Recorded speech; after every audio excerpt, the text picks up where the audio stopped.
A história de Aladim ou a lâmpada mágica. Ao concluir a história, Sherazade prometeu ao sultão outra, não menos encantadora. No dia seguinte, antes que o sol raiasse, sua irmã, Duniazade, lembrou-a da promessa e disse que o sultão estava pronto para ouvi-la. Sherazade não o fez esperar. Esta é a história que ela contou. O filho do alfaiate. Majestade, na capital de um dos reinos vastos e ricos da China, cujo nome agora me escapa, vivia um alfaiate chamado Mustafá, que não possuía outra distinção além de seu ofício. Esse alfaiate era muito pobre e o que ganhava com seu trabalho mal dava para alimentar a si mesmo, a esposa e um filho que Deus lhe concedera.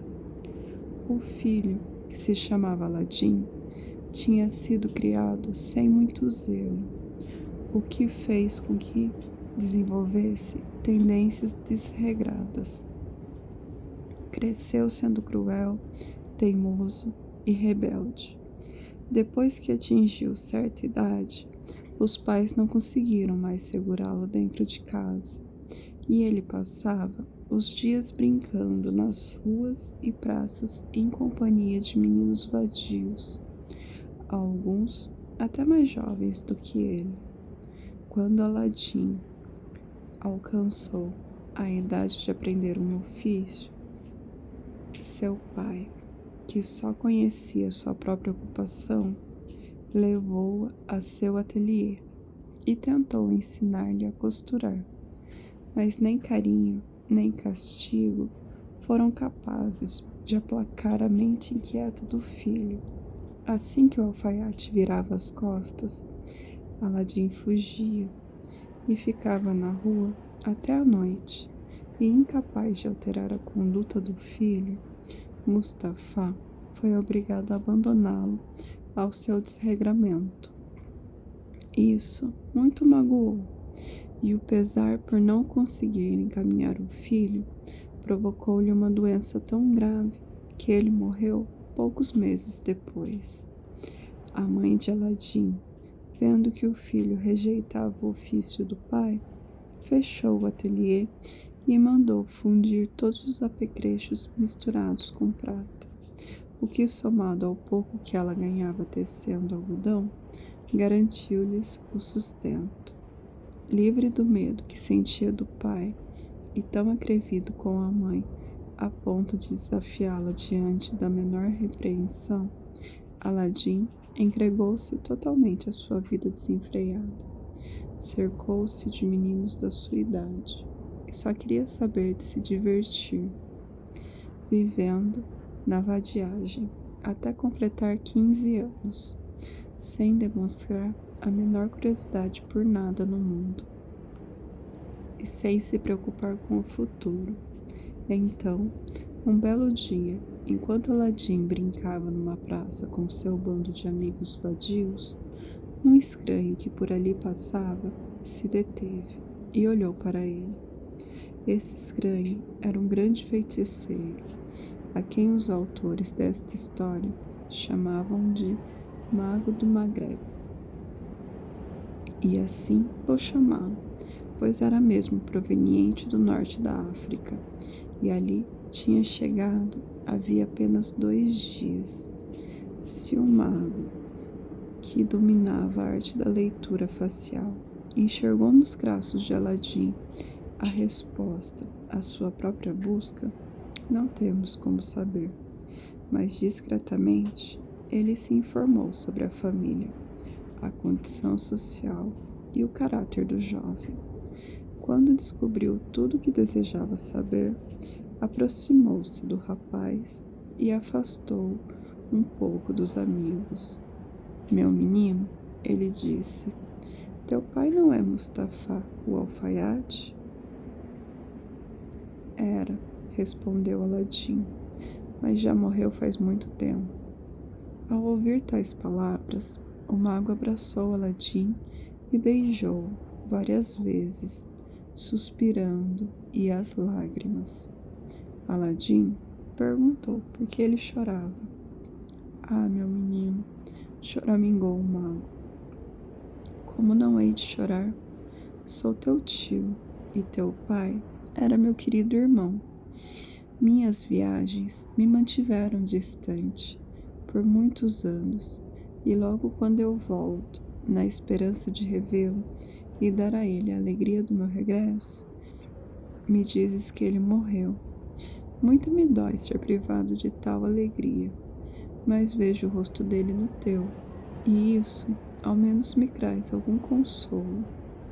Enfiando a mão no bolso, o mago perguntou a Aladim onde sua mãe residia, e ao ouvir a resposta, entregou-lhe um punhado de moedas. Vai até tua mãe, ele disse, apresenta a ela as minhas saudações, e diz que se der tempo, vou visitá-la amanhã, para ver a casa onde meu querido irmão viveu e morreu. Quando o mago despediu-se do sobrinho que acabara de inventar, Aladim correu até a casa da mãe, satisfeito com o bolso cheio de moedas. Mãe, ele disse, eu tenho tios? Não, respondeu a mãe, nem do lado do seu pai, nem do meu. Mas eu acabo de encontrar um homem que diz que é o irmão do meu pai. Ele até me beijou chorando, quando eu disse que o meu pai tinha morrido. Se a senhora não acredita em mim, veja só o que ele me deu. Ele mandou saudações para a senhora e disse que vem aqui amanhã para ver a casa onde meu pai viveu e morreu. É verdade, disse a mãe, que seu pai tinha um irmão, mas ele morreu faz muito tempo. E eu nunca ouvi seu pai falar em outro irmão. No dia seguinte, o mago abordou Aladim pela segunda vez, quando o jovem brincava em outro ponto da cidade, na companhia de outras crianças, abraçando-o novamente e oferecendo-lhe 2 moedas de ouro, ele disse: leva estas moedas para tua mãe e diz a ela para me esperar para a ceia hoje à noite. Mas antes, me diz onde fica tua casa. Ele disse, e o mago deixou-o partir. Aladim levou as moedas de ouro para casa e as entregou à mãe. Ela gastou o dinheiro com provisões e na preparação da ceia, e não tendo louça e talheres suficientes, foi pedir emprestado aos vizinhos. Quando a ceia ficou pronta, ela disse a Aladim: pode ser que o seu tio não consiga encontrar a nossa casa. Vá procurá-lo e traga ele até aqui, se o encontrar. Aladim estava de saída, quando se ouviu uma batida na porta. Ele a abriu e o mago entrou, carregado de vinho e frutas, logo ofertados a Aladim. Depois de cumprimentar a mãe do jovem, o mago pediu-lhe que mostrasse o lugar no sofá onde Mustafá costumava sentar-se. Ela mostrou, e ele desabou beijando o assento e chorando. Meu pobre irmão, chorava ele, que tristeza eu ter chegado tarde demais para te abraçar mais uma vez antes que nos deixasses. Embora a mãe de Aladim lhe oferecesse, ele se recusou a sentar-se no mesmo lugar no sofá. Não me atrevo, ele disse, mas deixe que eu me sente diante do sofá, bem aqui, e imagine a presença dele entre nós. A mãe de Aladim não insistiu e deixou-o sentar-se onde queria. Depois de escolher o assento, o mago disse: minha querida irmã, não fiques surpresa que este seja o nosso primeiro encontro. Faz 40 anos que eu deixei este país, que é tanto meu quanto do meu falecido irmão. Nesse tempo, estive na Índia, na Pérsia, na Arábia na Síria e no Egito, e visitei as cidades mais belas desses países antes de ir para Maghreb, onde me fixei. Depois de muito tempo, como por mais longe que se vá, é natural nunca permitir que a terra da gente se apague da memória.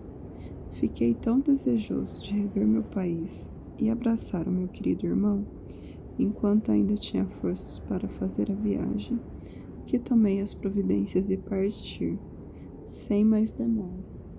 Nada direi sobre o tempo que levei, nem sobre os obstáculos que encontrei e os problemas que enfrentei para chegar aqui.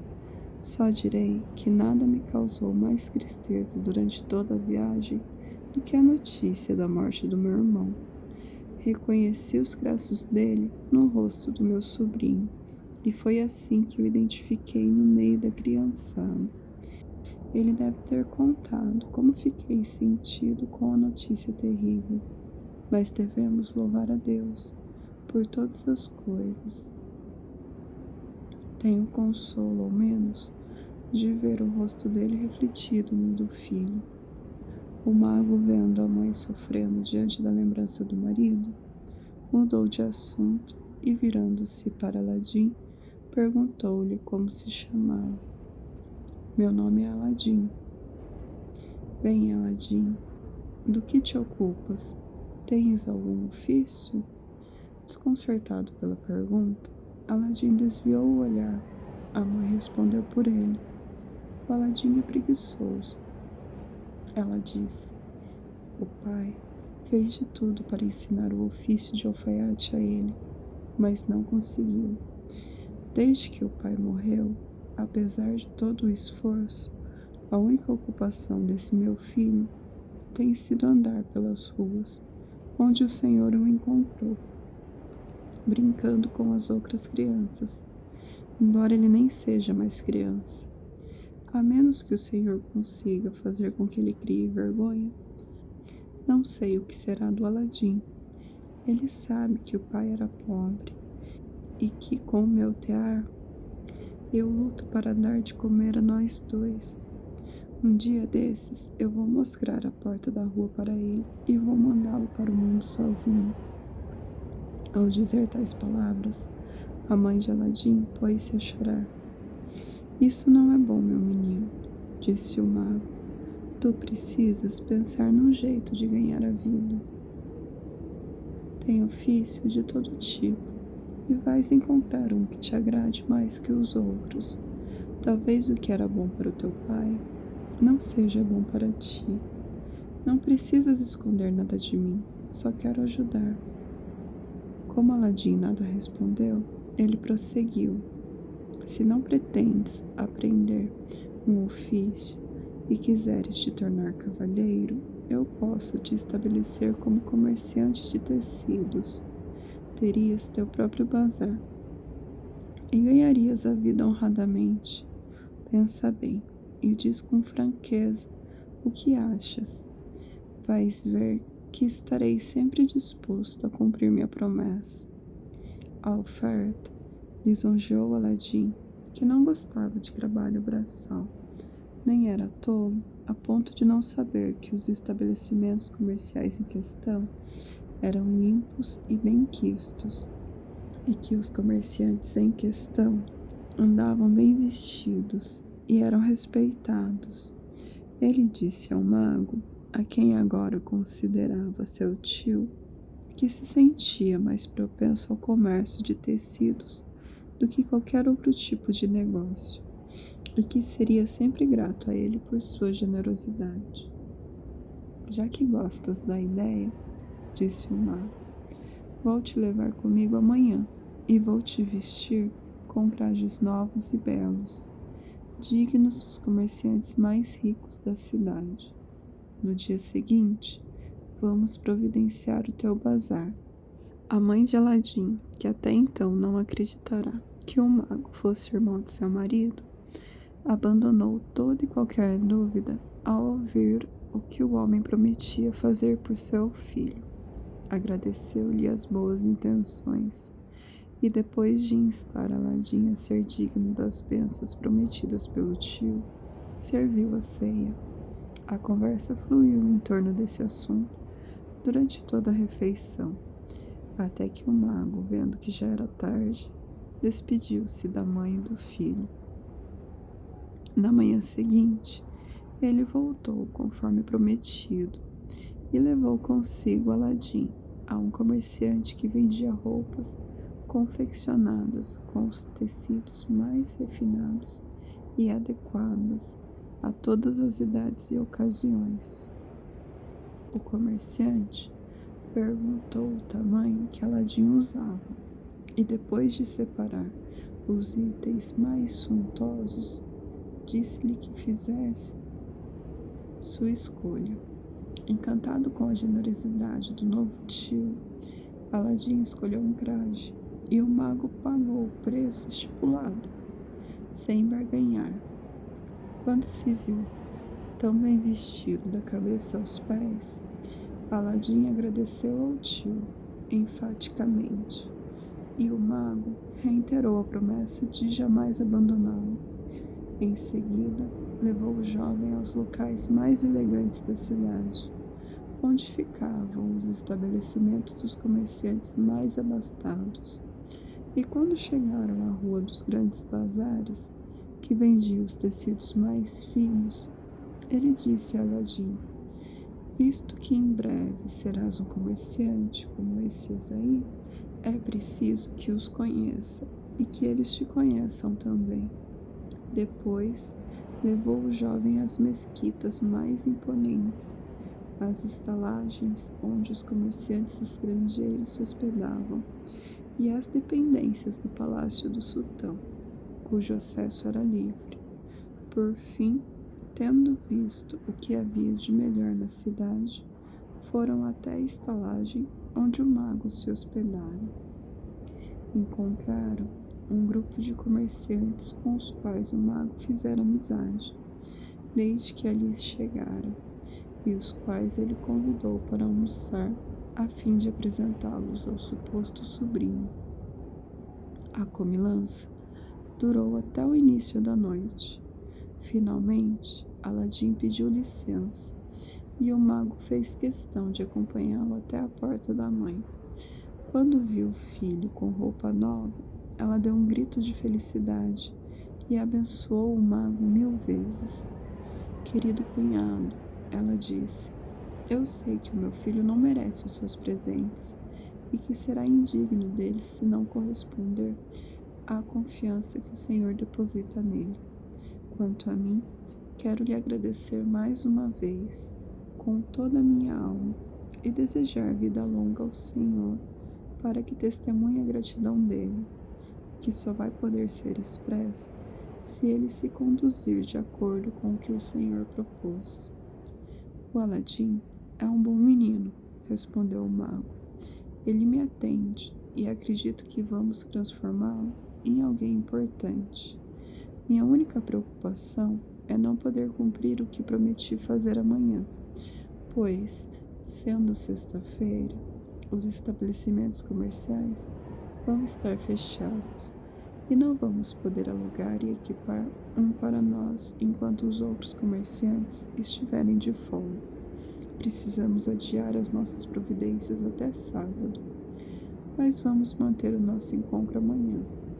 Vou levá-lo aos jardins onde a elite gosta de ser vista. Acho que ele desconhece o tipo de divertimento que essas pessoas desfrutam lá. Até hoje, ele só provou prazeres infantis. Agora precisa conhecer os prazeres dos homens. Dito isso, o mago foi embora. Aladim, radiante com seu novo traje, ansiava por conhecer os jardins fora da cidade, pois nunca havia transposto as muralhas urbanas, nem vislumbrado os arredores do povoado. Um anel e uma lâmpada. Na manhã seguinte, Aladim levantou-se e se vestiu cedo, para estar pronto quando o tio viesse buscá-lo. Depois de esperar bastante tempo, sua impaciência levou-o até a porta. Posicionou-se na soleira, na esperança de ver o tio chegar, e ao avistar o mago, despediu-se da mãe e correu ao seu encontro. O mago transbordava ternura com Aladim. Vamos, meu menino, ele disse, com um sorriso. Eu quero te mostrar coisas maravilhosas. Cruzaram um portão que dava acesso a uma série de casas deslumbrantes, ou melhor, palácios, todos exibindo jardins magníficos, cujo ingresso era inteiramente livre. Ao passar por cada palácio, o mago perguntava se Aladim o achava belo, e Aladim, vislumbrando o palácio seguinte, respondia antes de ser indagado: Tio, aquele palácio é ainda mais belo do que todos que já vimos. E assim avançaram, em direção ao campo, e o mago ardiloso, que não media esforços para alcançar seu objetivo, entrou em um dos jardins.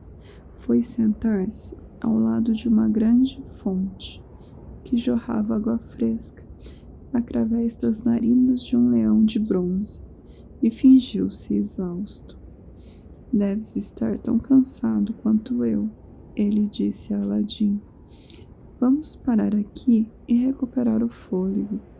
Precisamos das nossas forças para encarar o resto da caminhada. Enquanto ali sentavam, o mago desdobrou um lenço que pendia de seu cinto, dentro do qual escondera bolos e frutas, e estendeu-o à beira da fonte. Dividiu um bolo com Aladim e deixou-o escolher a fruta que quisesse. Durante a refeição, aconselhou o menino a se afastar dos jovens amigos e buscar a companhia de homens sábios e previdentes. Em breve, disse ele, serás um homem feito como eles, e nunca é cedo demais para assimilares bom exemplo. Quando acabaram de comer, levantaram-se e prosseguiram pelos jardins, separados uns dos outros apenas por valetas estreitas que demarcavam seus limites, sem impedir qualquer acesso. Era tamanha a boa-fé dos habitantes que não havia necessidade de muros. Aos poucos, o mago conduziu Aladim além dos jardins e avançou pelos campos até chegarem quase às montanhas. Aladim, que jamais caminhara tanto em toda a sua vida, ficou exausto. Tio, ele disse, aonde estamos indo? Os jardins ficaram lá para trás e eu agora só vejo montanha. Se caminharmos para mais longe ainda, não vou ter forças para voltar até a cidade. Coragem, meu menino, disse o falso tio. Eu quero te mostrar mais um jardim, que supera todos aqueles que já viste. Ele fica a poucos passos daqui.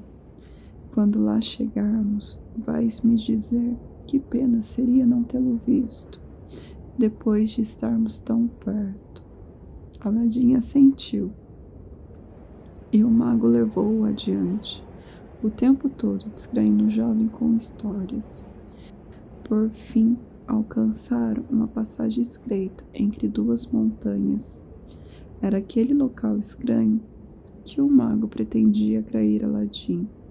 Agora ele poderia concretizar o sonho que o levará desde o extremo da África até a China. Não precisamos caminhar mais, disse o mago. Eu quero te mostrar coisas raras e maravilhosas, mas antes vai catar os gravetos mais secos que puderes encontrar enquanto eu preparo um fogo. A vegetação rasteira era tão densa que Aladim logo catou gravetos suficientes. Enquanto o mago produzia a primeira chama, à medida que a madeira queimava, o mago pingava gotas de óleo perfumado no fogo. Ergueu-se uma espessa coluna de fumaça, que ele fazia oscilar de um lado para o outro, com um gesto da mão e murmurando palavras que Aladim não compreendia. Naquele momento, o solo estremeceu e se abriu, expondo uma pedra cuja superfície media cerca de 30 centímetros quadrados, sendo achatada e provida de uma argola de bronze com a qual podia ser suspendida. Aladim, apavorado, tentou fugir, mas o mago o impediu e, com raiva, desferiu-lhe um tapa tão violento no rosto que o jovem foi ao chão. O sangue que jorrou era tanto que parecia que os dentes da frente tinham sido arrancados da boca. Tio, gritou o pobre Aladim, tremendo e choroso. O que eu fiz para merecer esse tapa? Eu tenho os meus motivos, retorquiu o mago. Sou teu tio e poderia até ser teu pai. Não me respondas mal, mas não tenhas medo, ele disse com mais calma. Tudo o que peço é a tua obediência, se fores digno da grande recompensa, da qual em breve poderás desfrutar. Tais promessas aplacaram o medo de Aladim. Quando percebeu que havia recuperado a confiança do jovem, o mago prosseguiu. Embaixo desta pedra há um tesouro destinado a ti, que te farás mais rico do que os maiores reis da terra. Ninguém, exceto tu, poderá tocar no tesouro. Até eu sou proibido de me aproximar dele, mas para encontrá-lo, tens que fazer exatamente o que eu mandar. Ao pensar no tesouro, Aladim esqueceu o medo. Eu vou obedecer, ele disse. O que devo fazer? Pega esta argola, disse o mago, e suspende a pedra. Mas eu não tenho força para fazer isso, disse Aladim. Vou precisar da ajuda do Senhor. Tu não precisas de ninguém. Aliás, nada acontecerá se eu te ajudar. Tens de suspender a pedra sozinho. Pronuncie os nomes do teu pai e do teu avô ao tocar na argola, e vais ver que a pedra nada pesará. Aladim obedeceu ao mago e levantou a pedra com facilidade. O espaço embaixo revelou um lance de degraus que dava acesso a uma câmara com cerca de 1,5 metros de profundidade. Desce aí, disse o mago. Ao pé desta escada há uma porta aberta que dá para 3 salões. Lá vais encontrar muitos potes de bronze cheios de ouro e prata, mas passa pelos salões sem tocar em nada. Nem mesmo a tua capa pode tocar nas paredes. Mantenha a capa junto ao corpo. Caso contrário, morrerás na mesma hora. O terceiro salão dará acesso a um pomar, com belas árvores carregadas de frutas. Caminha até encontrar uma escada de 50 degraus.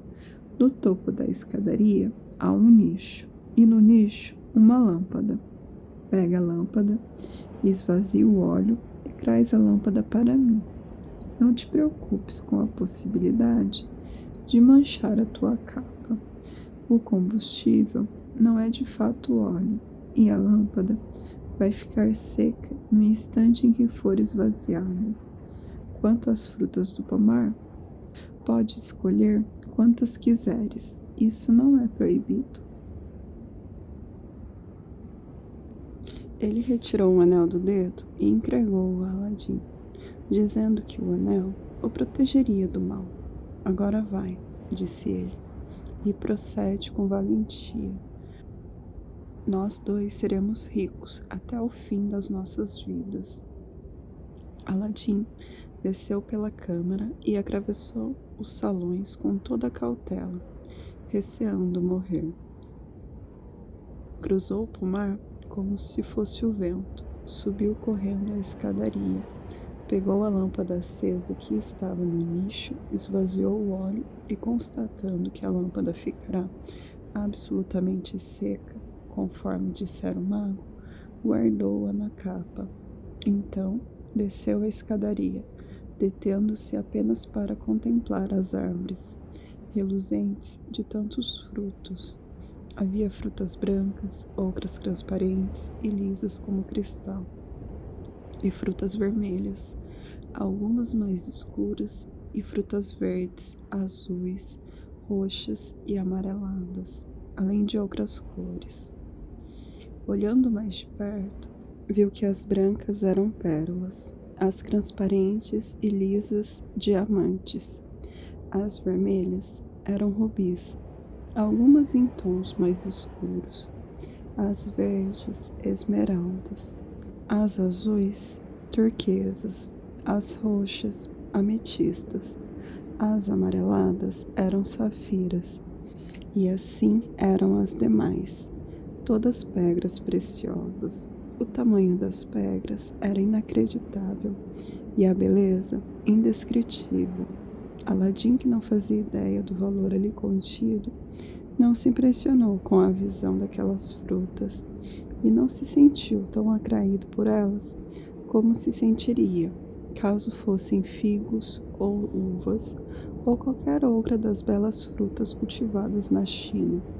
Não tinha idade para reconhecer o valor daqueles frutos. Achava que não passavam de vidro colorido. Contudo, diante da beleza e do tamanho das frutas e da variedade de cores, foi compelido a colhê-las. Encheu os 2 bolsos, bem como os 2 alfajores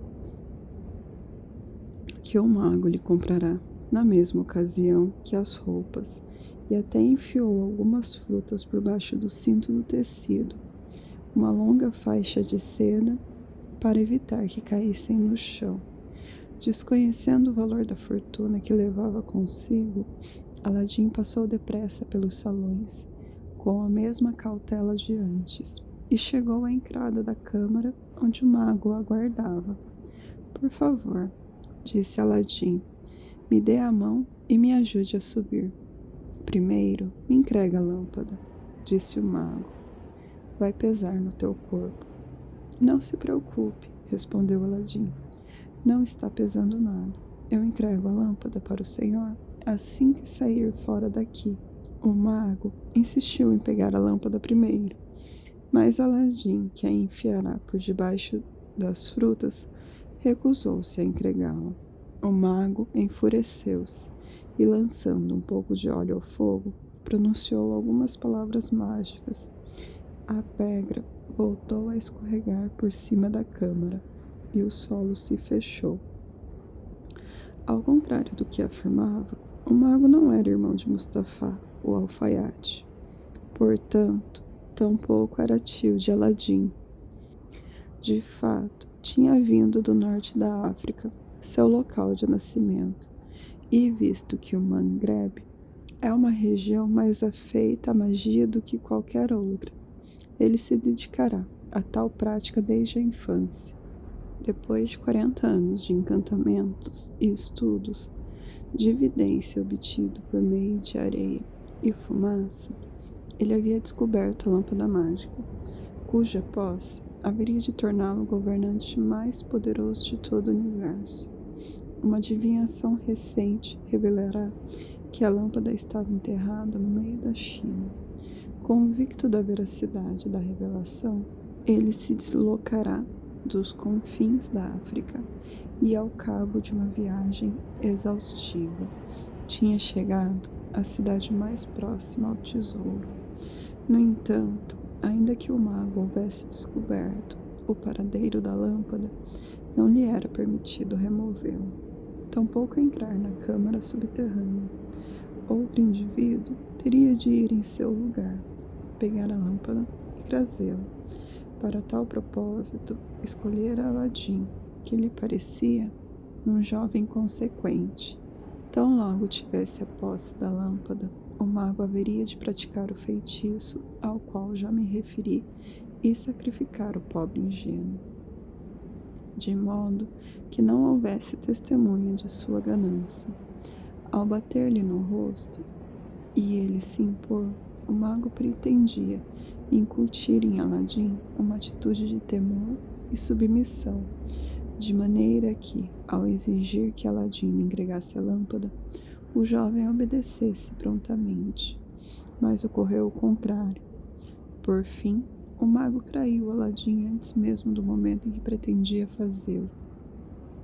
Receando que, se discutissem por mais tempo, alguém pudesse ouvi-los e descobrir o que ele pretendia esconder, quando viu suas grandes esperanças frustradas, o mago não teve escolha, senão retornar à terra natal, o que fez naquele mesmo dia. Seguiu por um caminho alternativo, no intuito de evitar a cidade do qual havia partido em companhia de Aladim, pois temia ser visto regressando sem o menino. O incidente deveria ter marcado o fim de qualquer referência a Aladim, mas o homem que acreditava ter varrido o jovem da face da terra tinha também propiciado a ele um meio de escapar. Com efeito, o anel seria a salvação de Aladim, sendo incrível que sua perda, somada à perda da lâmpada, não tivesse levado o mago ao desespero. Ocorre que magos estão tão habituados a reveses e decepções que jamais desistem de sua dieta de sonhos, fumaça e visões. O escravo do anel. Quando se viu enterrado vivo, Aladim chamou 1000 vezes pelo tio, prometendo entregar-lhe a lâmpada, mas já não podia ser ouvido, e lá ficou ele, na escuridão. Finalmente, depois de verter umas tantas lágrimas, desceu ao fundo da câmara com o objetivo de procurar alguma luz no pomar que acabara de atravessar. Porém, a porta de acesso ao pomar, que por magia tinha sido aberta, por magia fora fechada. Ele tateou a área diante de si, à direita e à esquerda, mas a porta havia desaparecido. As lágrimas voltaram. Ele sentou-se no degrau e perdeu a esperança de um dia rever a luz. Dentro de pouco tempo, pensou, haveria de se livrar daquelas trevas, ingressando nas sombras da morte. Aladim ficou 2 dias nesse estado, sem comer ou beber. No terceiro dia, refletindo sobre a morte inescapável, entregou-se a Deus e, unindo as mãos em prece, disse: não há força e poder exceto em Deus. Enquanto juntava as mãos, ele esfregou inadvertidamente o anel que o mago pusera em seu dedo, cujos poderes ainda desconhecia. No mesmo instante, um gênio enorme, com um olhar enfurecido, surgiu da terra, preenchendo todo o espaço da câmara, e disse a Aladim as seguintes palavras: qual é vossa ordem? Estou aqui para vos obedecer como vosso escravo, escravo de todos os que possuem este anel, eu e os demais escravos do anel. Aladim poderia ter ficado mudo diante da visão, mas preocupado com o perigo que corria, respondeu sem hesitar: seja lá quem for, me tire daqui, se tiver poderes para isso. De súbito, a terra se abriu, e ele se viu do lado de fora, exatamente no local onde o mago deixará. Aladim, que tanto tempo passará no escuro, sofreu para encarar a luz do dia. Quando seus olhos se adaptaram à claridade, ficou perplexo ao não ver qualquer abertura no solo e não conseguia compreender como tinha sido repentinamente ejetado das entranhas da terra. Somente pelo vestígio dos gravetos queimados era possível identificar o local onde ficava a câmara. Virando-se em direção à cidade, Aladim avistou-a ao longe através dos jardins externos. Encontrou o caminho que ele e o tio haviam trilhado e regressou, agradecendo a Deus ao longo de todo o percurso por devolvê-lo ao mundo que ele já considerava perdido para sempre. Chegou à cidade e, embora cambaleante, conseguiu voltar para casa, mas a alegria de rever a mãe somou-se aos efeitos do jejum e ele desmaiou. A mãe, que já havia chorado sua morte, fez o que pôde para reanimá-lo. Quando, finalmente, Aladim voltou a si, disse que havia passado fome durante 3 dias, e a mãe serviu-lhe o que tinha dentro de casa, aconselhando-o a não comer sofregamente, pois isso poderia fazer mal. Aladim seguiu o conselho da mãe, comeu devagar e bebeu comedidamente, e quando terminou, disse: Mãe, eu até podia criticar a senhora por ter me abandonado com tanta facilidade nas mãos de um homem que queria me destruir, e está tão certo de ter conseguido que neste momento deve achar que já perdi a vida, ou que vou perdê-la amanhã cedo. Mas a senhora acreditou que ele era meu tio, e eu não tinha motivos para duvidar. O que mais a gente poderia pensar de um sujeito que me encheu de presentes e promessas? Mas a senhora precisa saber, mãe, que ele não passa de um traidor e um desgraçado. As gentilezas dele eram apenas um jeito de se livrar de mim sem despertar nossa desconfiança. Posso garantir à senhora que não fiz nada que desse a ele o menor motivo para me maltratar.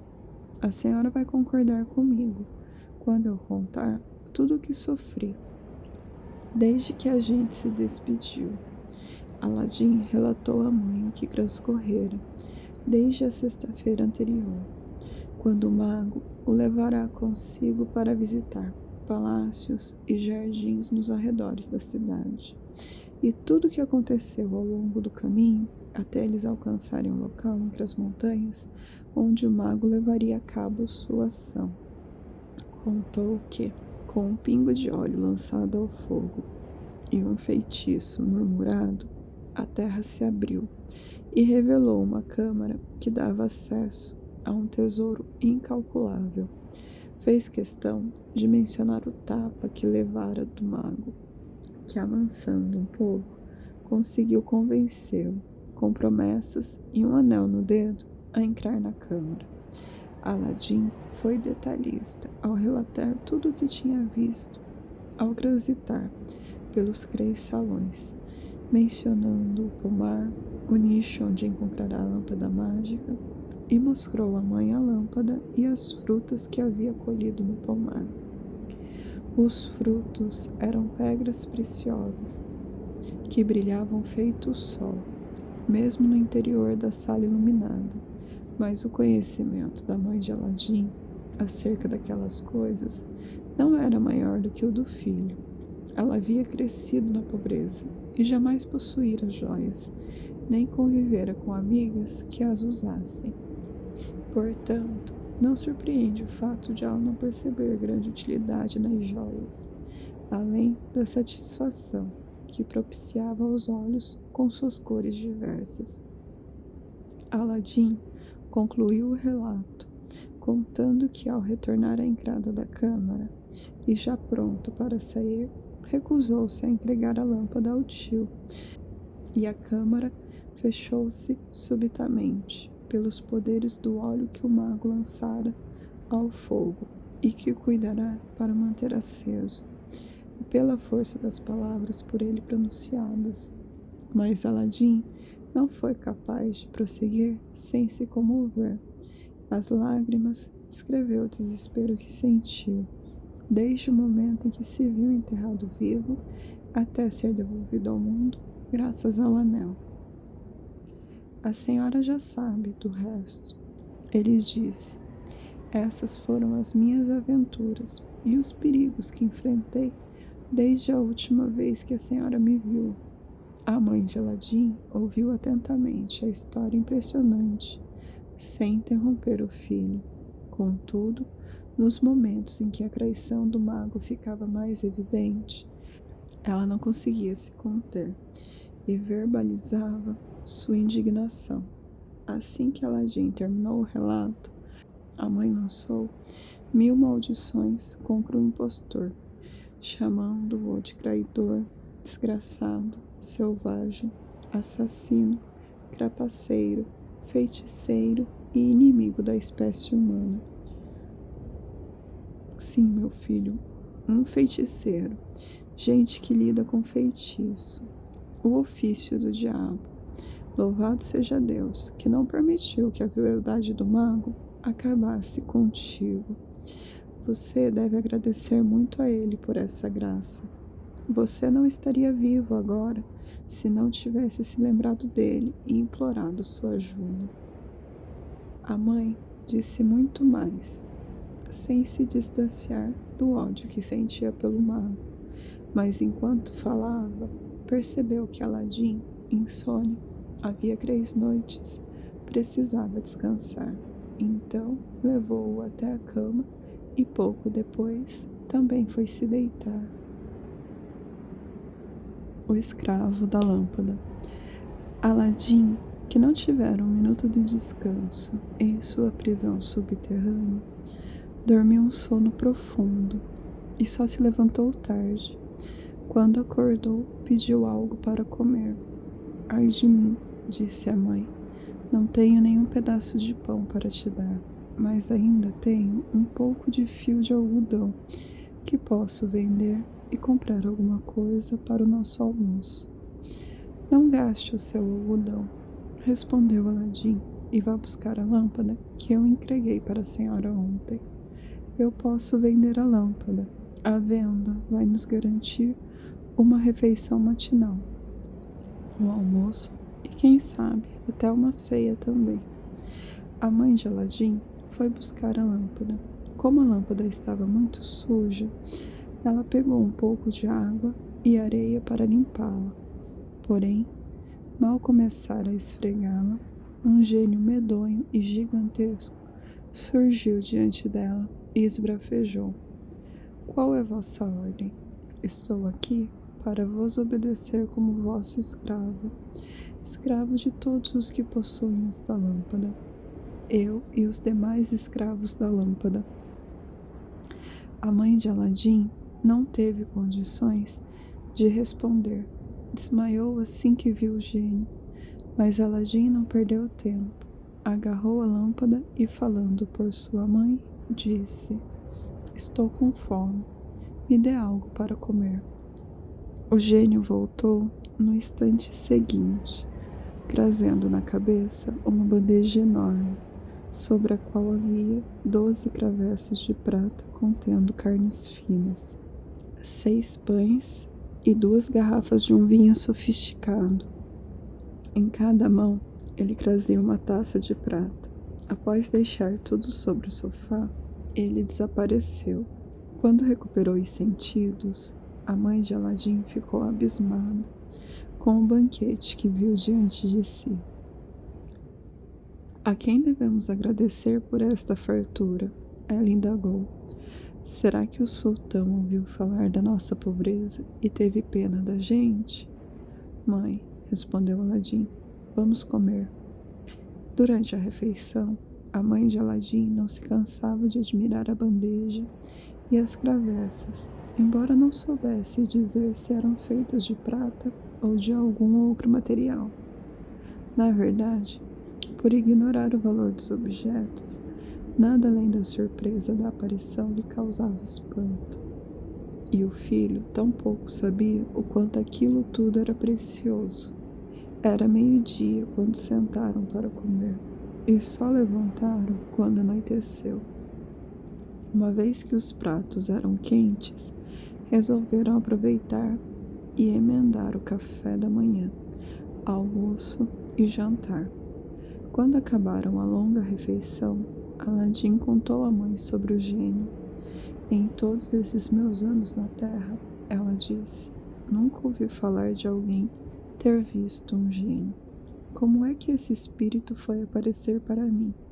Pois se foi para você que lhe apareceu lá na câmara o gênio que apareceu para a senhora, disse Aladim, não foi o mesmo que apareceu para mim. Eles são parecidos em tamanho, mas o jeito e os trajes deles são completamente diferentes. Na verdade, eles pertencem a senhores diferentes. Se a senhora se lembra, aquele que eu vi se dizia escravo deste anel, que está no meu dedo, enquanto que a senhora viu, disse que era escravo da lâmpada. Mas acho que a senhora não chegou a ouvir o que ele falou, pois desmaiou assim que ele abriu a boca.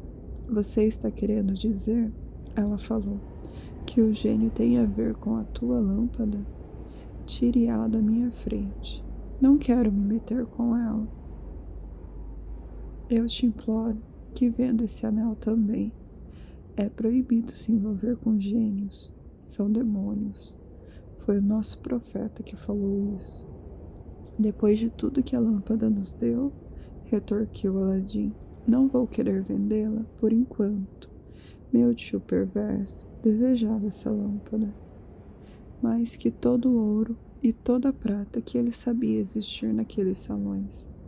Ele conhecia muito bem o poder da lâmpada, e por isso não queria nada mais daquela câmara.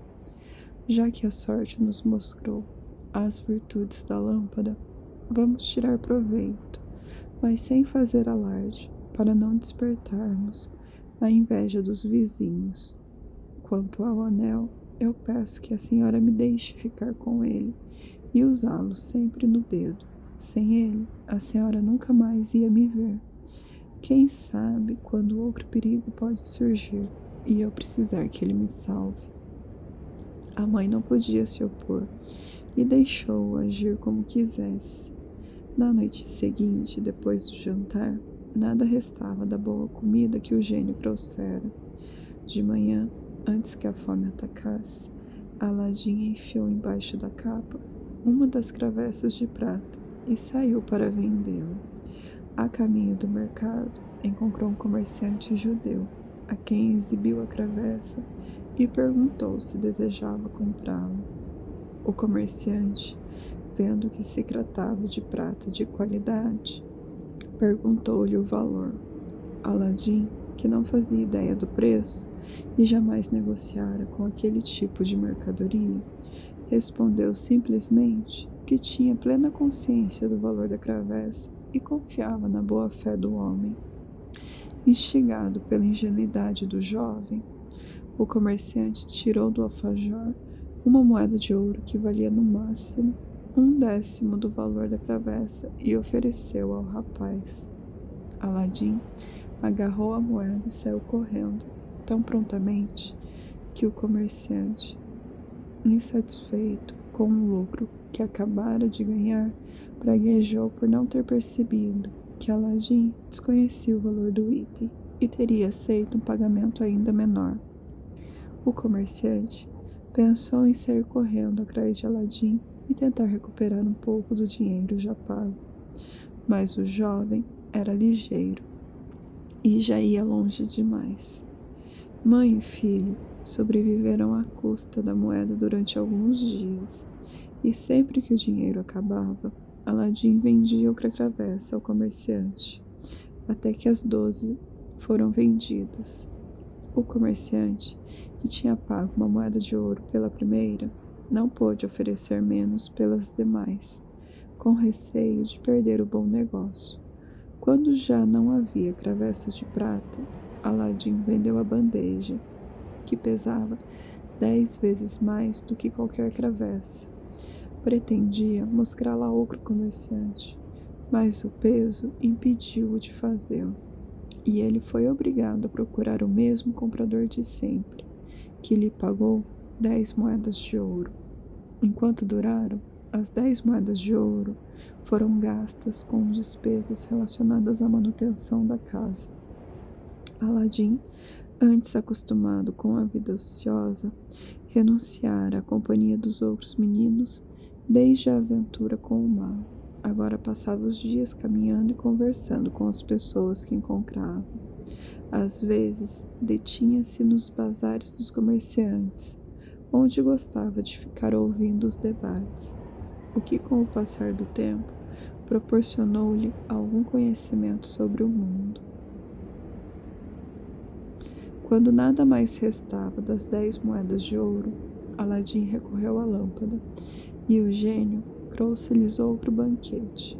Acabada a refeição, ainda sobrou o suficiente para eles viverem bem por mais 2 dias. Quando não restava mais nem comida, nem dinheiro, Aladim pegou uma travessa de prata e saiu em busca do comerciante, a fim de vendê-la. No caminho, passou diante da oficina de um velho joalheiro, conhecido por sua honestidade. O joalheiro avistou e o convidou a entrar. Meu filho, ele disse, eu já te vi passar por aqui muitas vezes, sempre carregando alguma coisa, como agora, sempre indo encontrar o mesmo comerciante e sempre voltando de mãos vazias. Não resta dúvida de que você vende suas mercadorias para ele, mas talvez você não saiba que esse comerciante é desonesto e que quem conhece não negocia com ele. Se quiser me mostrar o que está vendendo, eu pago o preço justo. Aladim retirou a travessa debaixo da capa. O velho, vendo que o objeto era fabricado de prata de qualidade, perguntou se ele havia vendido outras travessas ao negociante e quanto o homem havia pago por elas. Aladim confessou que tinha vendido 12 e que o comerciante tinha pago apenas uma moeda de ouro por cada peça. Ah, que ladrão! Exclamou o joalheiro. Não adianta lamentar agora, mas quando souber o valor das travessas, você vai ver que o comerciante te enganou. O joalheiro pegou uma balança e pesou a travessa, e disse que o objeto valia 72 moedas de ouro, e procedeu imediatamente a separar o montante correspondente. Esse, ele disse, é o verdadeiro valor da sua travessa. Se não acredita em mim, pode perguntar para qualquer outro joalheiro. Se alguém disser que vale mais, eu dobro a minha oferta. Aladim agradeceu ao joalheiro enfaticamente e, a partir de então, sempre o procurava. Quando pretendia vender travessas, pelas quais sempre recebia o valor justo. Embora a lâmpada propiciasse a Aladim e sua mãe recursos inesgotáveis, ambos viviam modestamente, e assim continuaram por muitos anos. Enquanto isso, Aladim concluiu sua formação, visitando os bazares dos comerciantes mais bem-sucedidos e participando de seus debates aos poucos. Foi adquirindo os hábitos da elite. Na companhia de joalheiros, aprendeu que os frutos que havia colhido naquele pomar, que julgavam serem vidros coloridos, eram na realidade pedras preciosas. Observando a venda e a compra de pedras nos bazares, aprendeu a valorizá-las, e não encontrando pedras que se comparassem às suas, fossem beleza ou tamanho, percebeu que possuía uma fortuna incalculável. Teve a prudência de não dizer nada a ninguém, nem mesmo à própria mãe. E não resta dúvida de que tal silêncio foi decisivo para a imensa riqueza que viria a acumular.